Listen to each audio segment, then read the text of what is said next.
I'm Professor Shaheen Mehtar from Stellenbosch University, but also from the Infection Control Africa Network, and I'm an advisor, Ministry Advisory Committee of South Africa, and as well as working with the WHO as a consultant. So my interest is particularly to stop transmission of SARS-CoV-2, which causes COVID-19, in the community. And we have been very involved instrumentally trying to get the best possible mask at the cheapest possible price to prevent transmission from one person to the other. This has to be obviously done with social distancing and hand hygiene as well. Good hand hygiene as frequently as possible. So the concept of the mask is that the cloth mask is not a medical mask. It's really important to remember that. And that's why it will stop droplets from me going to you, and you wearing a mask, your droplets will stop coming to me. So basically the concept is in the community that I protect you and you protect me.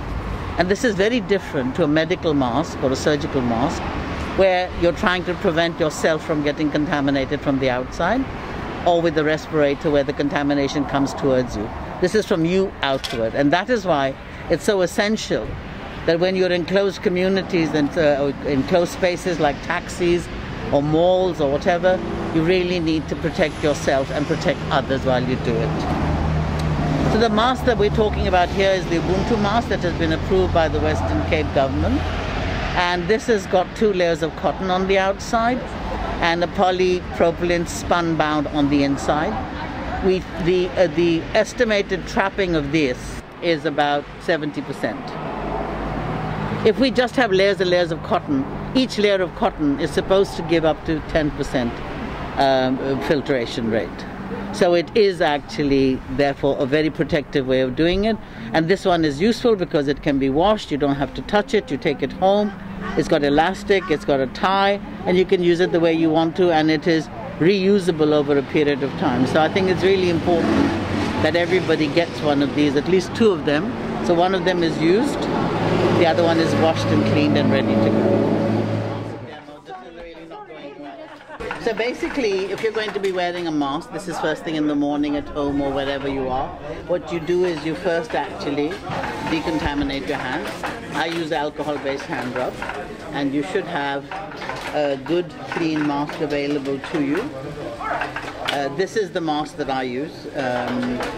This one has got elastic in it, but you can have it with tape, which I prefer personally. So the reason this mask is good is because it fits rather well. So for this purpose, I've just kept them together, and I put them on, put them behind me. I make sure that the top one sits on top of my ear, so it holds it, and the bottom one is at the bottom, around my neck, and then we just flatten it against. Okay.